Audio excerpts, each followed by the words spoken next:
खूप पब्लिक जमलेलं 2-3 हजार कोटी. आणि आई म्हणली रघु मेकअप कर.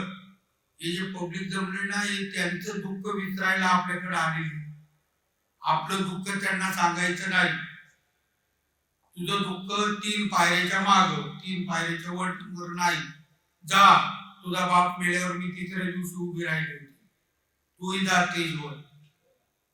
मग मला स्टेजवर जावं लागलं आणि स्टेजवर गेल्याबरोबर हे दररोज माझं गाणं असायचं, निसर्ग राग ऐकत सांगतो.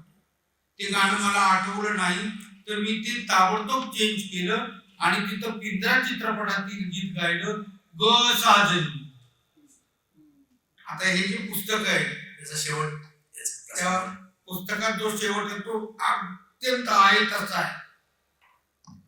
त्या दिवशी भाऊ ग साजने म्हणत होते, त्यांच्या बाजूला एक नर्तकी नाचायची, ती नाचत होती, वाजवत होते, भाऊ गात होते, पण सगळं स्टेज रडत होतं. म्हणजे तमाशा सुद्धा असताना ढोलकीवाला रडतोय, पेटीवाला रडतोय, नाचताना सुद्धा डोळे पुसून परत प्रेक्षकाकडे तोंड करते आहे, भाऊ ग साजने म्हणतोय. तर असा एक प्रसंग तमासगीराच्या आयुष्यात येतो असतो, पण यालाच आयुष्य असं मला वाटतं.